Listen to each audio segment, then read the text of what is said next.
Break के बाद एक बार फिर बुलेटिन की शुरुआत करेंगे एक सवाल के साथ। क्या सऊदी पाकिस्तान का प्लान है ईरान को खत्म करने का?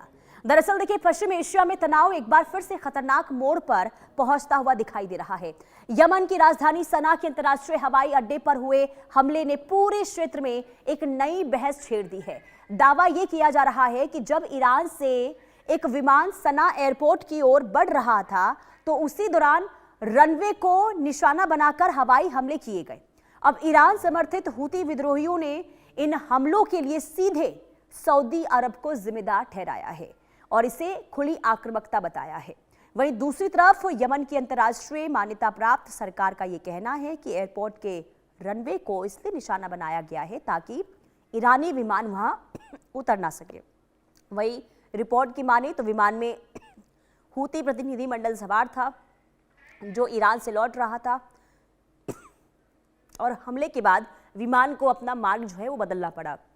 इस घटनाक्रम ने कई वर्षों से अपेक्षाकृत शांत चल रहे सऊदी हूती संघर्ष को एक बार फिर से सुर्खियों में ला दिया है। इधर हूती गुट ने साफ शब्दों में यह कहा है कि इस कार्रवाई का जवाब दिया जाएगा, जिसके बाद हूतियों की ओर से सऊदी अरब को अवाहा एयरपोर्ट को निशाना बनाने का दावा भी सामने आया है। हालांकि सऊदी अरब ने आधिकारिक तौर पर इन आरोपों पर तत्काल कोई भी प्रतिक्रिया नहीं दी है। इस पूरे घटनाक्रम को सिर्फ यमन का मुद्दा नहीं माना जा रहा है, बल्कि इसे ईरान, सऊदी अरब और क्षेत्रीय शक्ति संतुलन से जोड़कर भी देखा जा रहा है। इधर संयुक्त राष्ट्र समेत कई अंतर्राष्ट्रीय संस्थाएं हालात पर नजर बनाए हुए हैं। विशेषज्ञों का यह मानना है कि अगर तनाव इसी तरह बढ़ता रहा तो ये संघर्ष पूरे क्षेत्र की सुरक्षा और हवाई यातायात के लिए नई चुनौती बन सकता है। तो कुल मिलाकर देखिए, जो हालात इस वक्त पश्चिम एशिया में देखने को मिल रहे हैं और जिसके बाद जो यहाँ पर रनवे को लेकर या फिर सना में जो धमाका हुआ है, आखिर इसके पीछे की रणनीति क्या है, इसे लेकर अलग अलग तरीके से सवाल जरूर उठ रहे हैं। सवाल सबसे बड़ा यही है कि आगे मिडिल ईस्ट में हालात किस तरीके से बनते हुए दिखाई देंगे। हमारे साथ कैप्टन रिटायर्ड श्याम कुमार, पूर्व भारतीय नौसेना अधिकारी, जुड़ चुके हैं। बहुत स्वागत है सर आपका इंडिया न्यूज पर। सबसे पहले तो सर आपकी प्रतिक्रिया मैं चाहूंगी, जो मिडिल ईस्ट में इस वक्त हालात बने हुए हैं इसे आप किस तरीके से देख रहे हैं? इसके बाद जो एक के बाद एक यहाँ पर रणनीति अपनाई जा रही है अमेरिका की ओर से, सना पर जो यहाँ पर सना एयरपोर्ट पर जो विमान उतारा गया है, सर इस पर क्या है आपका एनालिसिस? धन्यवाद। जय हिंद सनोवरुणा। अमेरिका एक सोची समझी सामरिक नीति और जो टैक्टिक्स जो वो लगा रहा है उसको समझकर एक लंबी लड़ाई की तैयारी के साथ मिडिल ईस्ट में मौजूद है। दूर से लड़ना, हिट एंड रन की नीति, स्टेशनरी होकर देर तक कहीं नहीं रुकना, मकसद पूरा करना और लोकल लोगों से लड़ाई में सॉलिडिटी रखना, उनको इंपावर करना और उनको साथ लेकर लड़ना, ये अमेरिका की नई नीति है। सबसे पहले इस तथ्य को आपके दर्शकों को मैं समझाना चाहूंगा आपके चैनल के थ्रू कि हलक में नहीं उतरेगा। अमेरिका भाग रहा है, घुटने पे आ गए ट्रंप, ये वो सारी बात एक तरफ, अमेरिका की नई नीति एक तरफ। इसके पीछे बहुत तैयारी की है लोगों ने, जनरल ऑस्टिन ने की, जो इसके पहले के राष्ट्रपति और विदेश रक्षा मंत्री थे अमेरिका के। तो हमें इसको ऐसा समझना है। अब रही बात, तीसरी बार जब वॉर में आया है अमेरिका, फिर से अटैक शुरू हुए हॉर्मुज के ऊपर, तो ये रुका नहीं था कभी, गुप्त रूप से लगातार लड़ाई चलती रही। MOU हुआ, उसका कोई मायने नहीं था, क्योंकि मैंने इसको बड़ी अच्छी तरह आपके चैनल से लगातार कहा कि ये लड़ाई वैसी लड़ाई नहीं है जैसे पहले की थी। विजिबल नहीं दिखता बहुत कुछ, पर्दे के पीछे बड़ा ब्लॉकेड लगाया हुआ है और सऊदी अरबिया GCC का सदस्य है और अमेरिका के साथ खड़ा है, भले कई बार हम छिटपुट बातें सुनते रहते हैं। तो ये अटैक जो सना एयरपोर्ट पे उसने किया, जहां पर हूती के समर्थक जो रिप्रेजेंटेटिव थे वो जनाजे सुपुर्द के बाद लौट रहे थे वापस, वहां सना एयरपोर्ट जो कि हूती के कंट्रोल में है, रनवे को उन्होंने डैमेज किया ताकि एयरक्राफ्ट न जाए। स्ट्रेटेजिक पोस्चरिंग की, ये जहाज होडेडा एयरपोर्ट पे उतर गया सकुशल, लेकिन बड़ा मैसेज दे दिया हूती को सऊदी अरेबिया ने कि अगर कोई बात हुई, बाब अल मंडेब पे कोई खतरा हुआ, तो तुम्हें वो फिर से समझना पड़ेगा और सब फिर से तुम्हें वो लेना पड़ेगा जो पहले हुआ है 2223 में, क्योंकि वो फैक्टर ना खुले। पर एक तरह से सूंघना, समझना, हूती को समझना कि वो क्या रिएक्शन देते हैं, कितना देते हैं और कहां तक सक्षम है। क्या वो अभी खड़े होंगे इस क्रिटिकल सिचुएशन में जब वॉर फिर से मिडिल ईस्ट में एक तरह से एक्टिव वॉर सिचुएशन बन गई। तो मैं इसको इस तरह से देखता हूं कि सऊदी अरबिया ने कहा तो कुछ नहीं है, लेकिन अपनी बात उसने कह भी दी है पूरे विश्व को। अमेरिका की सॉलिडिटी दिखाई है और ये भी दिखाया है कि इस फ्लैंक को अगर खोला गया तो क्या हुती का कितना प्रभाव है, कितनी क्षमता है, क्या तैयारी है, और उससे निपटने के लिए अमेरिका पूरी तरह से रेड सी में तैयार है। यूरोपियन यूनियन के नेवल फोर्सेस पहले आए थे वहां पे, ऑपरेशन प्रॉस्पेरिटी गार्डियन चलाया गया था अमेरिका के नेतृत्व में, और वो सारे कंट्रीज फिर से आ जाएंगे क्योंकि ये विश्व की आर्थिक समस्या बन जाएगी और ये सारा विश्व वर्सेस यमन हो जाएगा। तो लेजिटिमेट गवर्नमेंट जो है यमन की, जो कि एडन में है, सदर्न यमन में है, उन्होंने कई बार कहा कि ईरान के जो प्लेन्स है हमारे क्षेत्र को वायलेट करते हैं। हुती को भी कई बार कहा है, और ये लेजिटिमेट गवर्नमेंट जो है, जिसको यूनाइटेड नेशंस भी मानती है, उसकी तरफ से ये बल दिया जा रहा है कि हमें शांति चाहिए, यमन में हुती का प्रकोप कम होना चाहिए। तो वो भी एक नैरेटिव है।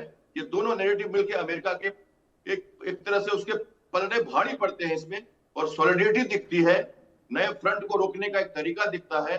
और जो ईरान गया था उनका रिप्रेजेंटेटिव, वो एक बड़ा रिप्रेजेंटेटिव था, एयरक्राफ्ट को कुछ नहीं किया, रनवे को डैमेज करके, इसको कहते हैं डेटरेंस और वार्निंग और पोस्चरिंग। तो स्ट्रेटेजिक प्रोवोकेशन, उकसावा, भड़कावा, इसलिए कि स्मेल करें और देखें कि क्या फ्रंट पे होता है। और अमेरिका अपनी बातें सॉर्ट ऑफ हॉर्मुज में कर रहा है, लगातार पानी के उबाल को ठंडा करने की कोशिश कर रहा है, और टैक्टिकली वो धीरे धीरे ओमान की कोस्ट की तरफ से हॉर्मुज, जो उनका आइलैंड है, कोसाम आइलैंड है, जहां से उन्होंने टॉर्टेक्स का रूट बनाया है, वहां तक के एरिया को सैनिटाइज कर रहा है ताकि उनके मर्चेंट शिप्स निकल सके खाड़ी से। और विश्व का नैरेटिव यह है कि अमेरिका शांति के लिए सब कर रहा है। हॉर्मुज में टॉर्टेक्स की बात कर दी है ट्रंप ने, नई नीति उन्होंने डाल दिया है। वो कह रहे हैं कि तुम तो कभी नहीं कंट्रोल कर पाओगे, तुम तो कभी टॉर्टेक्स नहीं लगा पाओगे ईरान, हम जरूर लगाएंगे, और हम ये कैसे लगाएंगे, क्या करेंगे, और बाद में हम किसको इसको सौंप देंगे। मैं आप सीधा सीधा कहूं तो जब तक ये सारा का सारा मामला गल्फ कंट्रीज के फेवर में नहीं आ जाता, हॉर्मुज का जो रूट है वो एक तरह से फंक्शनली ओमान और यूएई सदर्न स्टेट्स के अंडर नहीं आ जाता, तब तक ये लड़ाई चलती रहेगी। जी ठीक है सर, दो चीज यहाँ पे समझाएगा। एक तो ये कि सना में जो धमाका हुआ, अब क्या माना जाए कि एक नए मोर्चे पर भी जंग की शुरुआत हो सकती है सऊदी अरब और हुती के बीच में। दूसरा, ये जो आपने अमेरिका के टैक्स को लेकर जो आपने बताया, देखिए ये डोनाल्ड ट्रंप जो हमेशा ईरान को ये चिताते रहे हैं कि जहाज़ों पर स्ट्रेच ऑफ हॉर्मुज में टैक्स नहीं वसूला जाएगा, अगर ऐसा होता है तो फिर हम कड़ी कार्रवाई करेंगे। वही डोनाल्ड ट्रंप, उसी अमेरिका की ओर से आखिर टैक्स लगाने को लेकर ये ऐलान क्यों किया गया, क्या वजह इसके पीछे मान रहे हैं आप?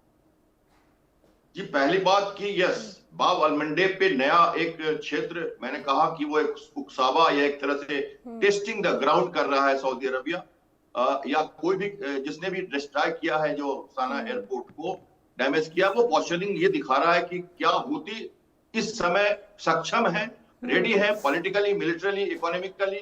क्या वो बाब अलमंडेब का जो एक डायवर्जन है युद्ध का, क्या वो विश्व की दूसरी जो बड़ी वाटर वेज है बाब अलमंडेब चोक पॉइंट, जो अरबियन सी में मेडिटेरियन से जोड़ती है, क्या वो खोलेंगे? और उसके लिए प्रिपरेशन पूरी तरह से वेस्टर्न फोर्सेस की है। दूसरी बात, आपने कहा कि अमेरिका का टोल टैक्स का लगाना, तो आपको परसेप्शन की समझ में होना चाहिए सबको। ये जरूरी है समझना कि टोल टैक्स में ये हुआ क्या है कि बेसिकली ईरान का जो फ्रीडम ऑफ नेविगेशन है वो ये कहता है कि वो कासाम और ओराक आइलैंड, जो लराक आइलैंड है, उसके बीच से रास्ता जाए।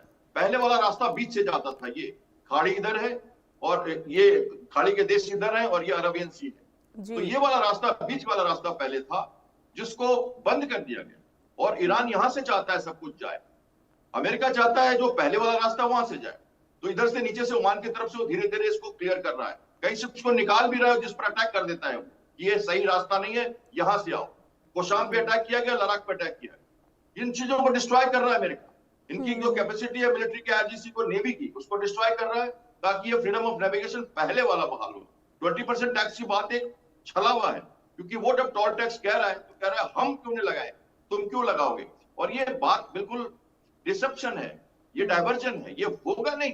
लेकिन ऐसा वो कह रहे हैं अपने दम भरने के लिए कि तुम कौन हो तो टोल टैक्स लगाने वाले, लगाना ही होगा तो हम लगाएंगे, हमारे कंट्रोल में आएगा। उन्होंने कह दिया कि हमारे कंट्रोल में और मुझे आएगा। एक्चुअली वो ऐसा करेंगे नहीं, जैसा मैं मानता हूं। ये गल्फ कंट्रीज को हैंड ओवर किया, ये बात मैंने कहा था कि स्वर्णिम दिन शुरू होने वाले हैं, ट्रंप ने 2 महीने पहले कहा था। गल्फ कंट्रीज को मैं मानता हूं कि वो गिफ्ट कर देंगे हॉर्मोन, ऐसा सिचुएशन बनाएंगे। तो ये बातें अभी सोचने की है। ये टोल टैक्स का जो उन्होंने कहा है, ये थोड़ा प्रीमेच्योर होगा आकलन करना इसका। ये एक तरह से दंभ, दुस्साहस और एक तरह से रिटेलिएशन ऑफ वार्निंग कि आप टोल टैक्स लगाने वाले कौन होगा तो हम करेंगे। तो ये सारी चीजें इसमें आती हैं। अभी इसको थोड़ी और समझना होगा क्योंकि ये बयान चेंज भी हो सकते हैं, प्लस इसका परसेप्शन भी चेंज हो सकता है। इतना ही अभी मैं सिर्फ इस बात पे कहना चाहता हूँ। जी, डोनाल्ड ट्रंप कब क्या बोल दे, वो तो इस लगातार इस जंग में हमने देखा ही है सर। कभी कुछ कहते, कभी कुछ, उनके बयान हमेशा पलटते रहे हैं। लेकिन सीधे तौर पर तो ये माना जाए ना कि पूरा यहाँ पर ये प्रेशर बनाने की कोशिश हो रही है ईरान पर, ताकि ईरान जो है, जो उसकी शर्तें हैं उससे वो झुक जाए। लेकिन अगर अब तक ईरान नहीं झुका है अमेरिका के सामने, तो क्या इन हमलों के बाद और जो कदम डोनाल्ड ट्रंप उठा रहे, क्या इसके बाद ये माना जाए कि ईरान अब उस स्थिति में पहुंच गया है कि अमेरिका के सामने वो घुटने टेक देगा? वस्तु स्थिति यह है, टैक्टिकल सिचुएशन यह है कि मिलिट्री अमेरिका ने अपनी पॉस्चरिंग कभी कम नहीं की। जब से वो आया है 12 दिन के पिछले युद्ध के बाद उसने युद्ध रोका था, और रोकने के बाद उसने अपनी नीतियों में परिवर्तन किया। एडमिरल ब्रैड कूपर जो सेंट्रल कमांड के चीफ है, वो नेवल ऑफिसर है, उनको लाया गया। पूरी मैरीटाइम एंगेजमेंट की पॉलिसी को पुख्ता किया गया। गल्फ कंट्री के देशों को फिर से पहलू में लिया गया और एक नई नीति के साथ दोबारा अटैक शुरू हुआ 9 महीने के बाद। तो ये अटैक सोची समझी थी, ये कोई रिस्पॉन्स नहीं था, ये नीजर रिएक्शन नहीं था। और इसमें 40 दिनों का एनिलेशन हुआ और बहुत तरह से ईरान को परेशानी हुई है, डैमेजेस हुए हैं। ईरान खुद को कह रहा है, कहते हैं ना कि कई बार वो सहमा ईरान बन जाएगा अगर फिर भी ईरान जो है वो बिल्कुल भी ये दिखाने की कोशिश नहीं कर रहा है कि उसे नुकसान हुआ है, और वो इस जंग में पूरी तरीके से डटा हुआ है ताकि अमेरिका की हर हमले का वो सामना कर सके। बहुत शुक्रिया सर इंडिया न्यूज के साथ जुड़ने के लिए। आगे बढ़ते हैं, बड़ी खबर का रुख करेंगे। श्री कृष्ण जन्म